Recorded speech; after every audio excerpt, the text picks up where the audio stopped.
तेलंगाना की हैदराबाद सीट पर इस बार मुकाबला दिलचस्प होने वाला है। इस सीट से फिलहाल AIMIM चीफ असदुद्दीन ओवैसी सांसद हैं। वहीं बीजेपी ने इस बार डॉक्टर माधवी लता को ओवैसी के सामने चुनावी मैदान में उतारा है। एक ओर ओवैसी होंगे तो दूसरी ओर कट्टर हिंदुत्व का चेहरा मानी जाने वाली माधवी लता होंगी। हैदराबाद सीट AIMIM का गढ़ मानी जाती है। ये सीट 1984 से ही AIMIM के पास है। असदुद्दीन ओवैसी के पिता सुल्तान सलाहुद्दीन 1984 में पहली बार लोकसभा के लिए चुने गए थे। उन्होंने 20 साल तक इस सीट का प्रतिनिधित्व किया था। उसके बाद से ही उनके बेटे असदुद्दीन ओवैसी हैदराबाद से सांसद हैं। बीजेपी ओवैसी के खिलाफ नया चेहरा खोजकर लाई है। ओवैसी को उनके गढ़ में टक्कर देना आसान नहीं है, लेकिन माधवी लता इसके लिए तैयार हैं। जिस तरह हैदराबाद में ओवैसी का अस्पताल चलता है, जिसमें बहुत कम रुपयों में अच्छा इलाज मिलता है, ठीक उसी तरह माधवी लता का विरिंची नाम का अस्पताल है।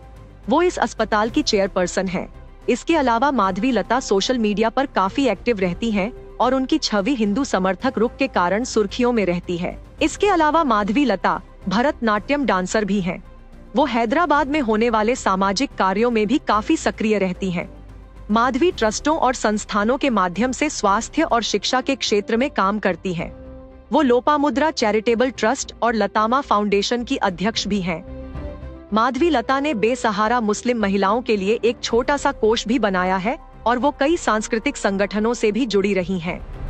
इसके अलावा वह एक गौशाला भी चलाती हैं और स्कूल कॉलेजों में हिंदुत्व और भारतीय संस्कृति पर भाषण भी देती हैं। इसके अलावा सबसे बड़ी बात ये है कि एक और ओवैसी को विरासत में राजनीति मिली है, या फिर ये कहें कि उन्हें विरासत में ही हैदराबाद सीट मिली है। वहीं दूसरी ओर माधवी लता का कोई राजनीतिक बैकग्राउंड नहीं है।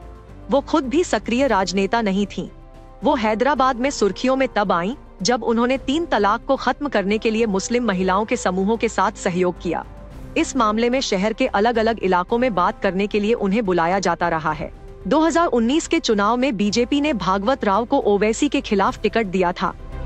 उन्हें कुल 2,35,285 वोट मिले थे, जबकि ओवैसी को 5,17,471 वोट मिले। इस बार बीजेपी ने माधवी लता को अपना उम्मीदवार बनाया है।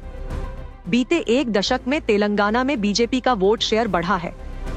जहां 2014 के लोकसभा चुनाव में बीजेपी को 7% वोट मिले थे, वहीं 2023 के विधानसभा चुनाव में 15% वोट मिले। हाल ही में विधानसभा चुनाव में पार्टी ने पहली बार 8 सीटों पर कब्जा किया है, जिनमें हैदराबाद के आसपास की चारमीनार, कारवां, LB नगर, राजेंद्र नगर, अंबरपेट, कुतबुल्लापुर और सनत नगर सीटें शामिल हैं।